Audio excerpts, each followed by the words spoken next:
मुत्तहदा कौमी मूवमेंट पाकिस्तान की खिदमत खल कमेटी की जानिब से 75 क्वार्टर लाइन्स एरिया में मेडिकल कैंप लगाया गया, जिसमें इलाका मकीनों ने बड़ी तादाद में शिरकत की। फ्री मेडिकल कैंप की तकरीब में अरकान रब्ता कमेटी किश्वर ज़हरा, खालिद सुल्तान, जाहिद मंसूरी, लाइन्स एरिया के मुरसलीन ने भी शिरकत की। जबकि इस मौके पर मुंतज़मीन को एजाज़ी शील्ड से नवाजा गया और इस मेडिकल कैंप में blood test, eye test, calcium free medicine, ultrasound, x-ray समेत दीगर सहूलियात मुफ्त फराहम की गई थी। जबकि दूसरी जानिब मुत्तहदा कौमी मूवमेंट की राब्ता कमेटी की मेंबर और मेंबर कौमी असम्बली किश्वर ज़हरा ने राब्ता कमेटी जाहिद मंसूरी के हमरा अस्करी पार्क में माजूर अफराद के लिए मुख्तलिफ खेलों के मुकाबले करवाए।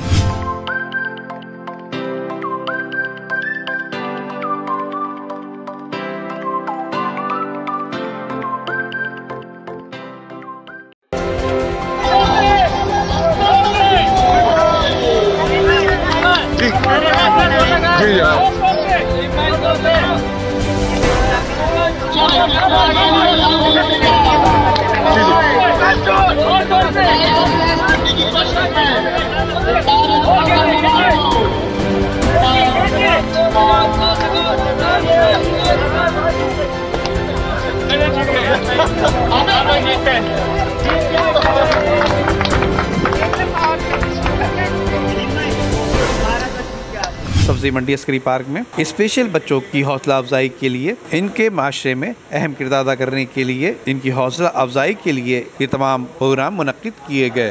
वीडियो को लाइक करके फेसबुक और व्हाट्सएप के जरिए दूसरे लोगों के साथ शेयर कीजिए और ऐसी ही खूबसूरत वीडियोस फ्यूचर में हासिल करने के लिए रेड बटन पर क्लिक करके और बेल आइकॉन को प्रेस करके हम सबके सब्सक्राइबर बनना मत भूलिए।